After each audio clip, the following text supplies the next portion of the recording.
আসসালামু আলাইকুম প্রিয় এসএসসি 2026 সালের পরীক্ষার্থীরা।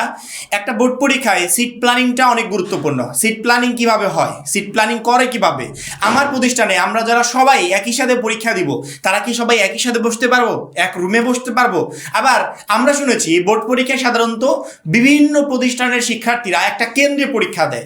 যদি বিভিন্ন প্রতিষ্ঠানের শিক্ষার্থীরা একটা কেন্দ্রে পরীক্ষা দেয়, সেক্ষেত্রে আমাদেরকে এবং তাদেরকে দুজনকে অ্যাডজাস্ট করে সিট প্ল্যানিংটা করবে কিভাবে? মাত্র 310 টাকায় যারা এখনো আমাদের এসএসসি 26 টার্গেট প্লাস কোর্সে যুক্ত হয়নি, খুবই দ্রুত করো, কারণ কি একটা মাত্র কোর্সে তুমি সকল সাবজেক্টের এ প্লাস সাজেশন পাচ্ছ। পিডিএফ আকারে বিগত 5 বছরের বোর্ড এমসিকিউ উত্তর সহ পাচ্ছ। পিডিএফ আকারে প্রত্যেকটা সাবজেক্টের প্রত্যেকটা চ্যাপ্টার অ্যানালাইসিস করা, জ্ঞানমূলক অনুধাবনমূলক প্রশ্ন উত্তর পাচ্ছ পিডিএফ আকারে। প্রত্যেকটা চ্যাপ্টার অ্যানালাইসিস করা, সংক্ষিপ্ত প্রশ্ন উত্তর পাচ্ছ পিডিএফ আকারে। এছাড়া গ্রামার অংশে শর্টকাট টেকনিক, লিখিত অংশে শর্টকাট টেকনিক, পড়াশোনার রুটিন, এ প্লাস গাইডলাইন সবকিছু পাচ্ছ মাত্র এই একটা কোর্সে। সামনে সময় খুবই অল্প, এই জন্য যারা এখন আমাদের কোর্সে যুক্ত হন, এই স্ক্রিনে যে নাম্বারটা দেখতে পাচ্ছ এই নাম্বারে 310 টাকা কোর্স ফি পাঠিয়ে এই নাম্বারেই হোয়াটসঅ্যাপে আমাকে জানাবে ভাই কোর্স ফি পাঠিয়েছি, সাথে তোমাকে গ্রুপে যুক্ত করে নিব, তখন থেকে তোমার এই প্লাস প্রস্তুতি শুরু হয়ে যাবে। সিট প্ল্যানিং এর ক্ষেত্রে আমরা কোনো ধরনের কোনো সুযোগ সুবিধা পাবো কিনা, অর্থাৎ আমার ফ্রেন্ড, আমি যার সাথে এতদিন যাবত পরীক্ষা দিয়েছি স্কুল পর্যায়ে, আমার ফ্রেন্ড সামনে বসছিল, আমি মাঝে, সে পিছনে, এইভাবে যে সিট প্ল্যানিং গুলো হয়েছে বোর্ড পরীক্ষা এইভাবে হবে কিনা, সেক্ষেত্রে হয়তো বা একটু ডিসকাস করার সুযোগ পাবো। একটা ম্যাথ আটকে গেছি, বন্ধুর কাছে বললাম যে দেখতে হয় কিনা, পরে একটু আলোচনা করে ম্যাথটা সলভ করে ফেললাম। এমসিকিউ দেখানোর সময় কোনোভাবে তার সাথে একটু ডিসকাস করা যায় কিনা, টোটালি ডিপেন্ড করে সিট প্ল্যানিং এর উপর, যে সিট প্ল্যানিংটা আসলে কিভাবে হয়। তোমাদেরকে মনে রাখতে হবে 2026 সালে শিক্ষামন্ত্রী আসলে কে? এহসানুল হক মিলন। তার সময়কালে আজ পর্যন্ত দুর্নীতি হয় নাই, এবং তিনি এটাও বলেছে যে এতদিন হয় নাই আর জীবনে হবেও না, অর্থাৎ আমি যতদিন দায়িত্বে আছি ততদিন কোনো ধরনের কোনো দুর্নীতি হবে না, অর্থাৎ টোটালি দুর্নীতিমুক্ত নকলমুক্ত পরিবেশে প্রত্যেকটা বোর্ড পরীক্ষা অনুষ্ঠিত হবে।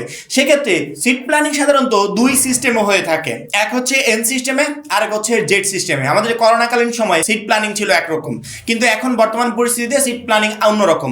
এখন নতুন শিক্ষামন্ত্রী আসছে, তার সময় যে কেমন হবে সেটা বলা মুশকিল। তবে এতদিন যাবত যে কয় টাইপের সিট প্ল্যানিং হয়ে আসছে সেটা একটু বলি। আমাদের সাধারণত বেঞ্চ যদি বড় হয়, মানে অনেক বড় হয়, সেক্ষেত্রে এক এক বেঞ্চে 3 জন করে শিক্ষার্থীও বসতে পারে। শিক্ষার্থী সংখ্যা বেশি থাকলে সেক্ষেত্রে 3 জন করে শিক্ষার্থীও বসতে পারে। সেটা বিভিন্ন প্রতিষ্ঠানের হবে। কিভাবে হবে?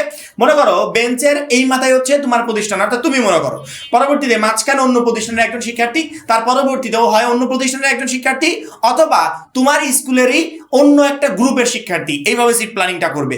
সাধারণত এক বেঞ্চে 2 জন করে শিক্ষার্থী বসে থাকে। এক হচ্ছে একই বেঞ্চে তুমি নিজে বসবে, আরেক মাথায় অন্য একটা স্কুলের শিক্ষার্থীরা বসবে।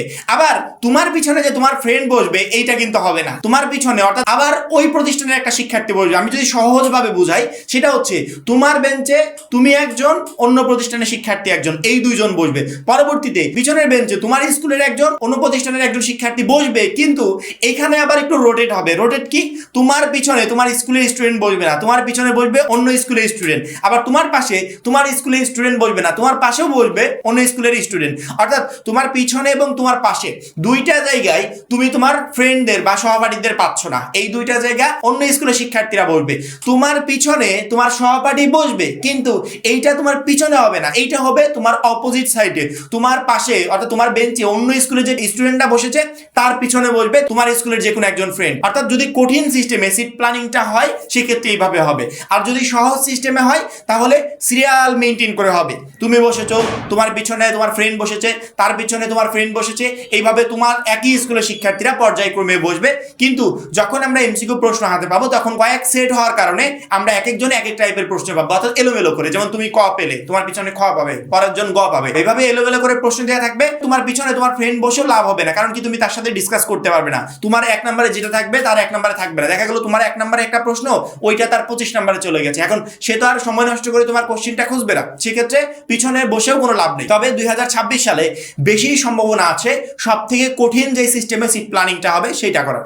প্রশ্ন সহজ হবে, কিন্তু পরীক্ষার হলে দুর্নীতিমুক্ত রাখার জন্য, নকলমুক্ত রাখার জন্য সর্বোত্তম যে পন্থা আছে সেই পন্থাটা কর্তৃপক্ষ অবলম্বন করবে। বা হল কর্তৃপক্ষ বলো বা বোর্ড কর্তৃপক্ষ বলো, তারা এইভাবে সিট প্ল্যানিংটা করবে, যে আমরা পর্যায়ক্রমে আমি আমার স্কুলের স্টুডেন্টদের সাথে একই সাথে সাথে বসতে পারবো না, আমার পিছনে আমার স্কুলের নয় অন্য একজন স্কুলের শিক্ষার্থী থাকবে, আবার আমার সাইডে আমার স্কুলের নয় অন্য একজন স্কুলের শিক্ষার্থী থাকবে, আমার পিছনে আমার স্কুলের একজন স্টুডেন্ট বসবে কিন্তু সে আমার পিছনে নয়, সে আমার পিছনের অপোজিট সাইডে বসবে, অর্থাৎ পিছনের বেঞ্চের অন্য সাইডে। এইভাবে রোটেট করে করে দুইটা স্কুলের শিক্ষার্থীদের একই সাথে বসাবে। যদি এই কঠিন সিস্টেমে হয় সেক্ষেত্রে আমরা আমাদের ফ্রেন্ডদের সাথে কোনো রকমের ডিসকাস করতে পারবো না, কোনো রকমের আলোচনাও করতে পারবো না।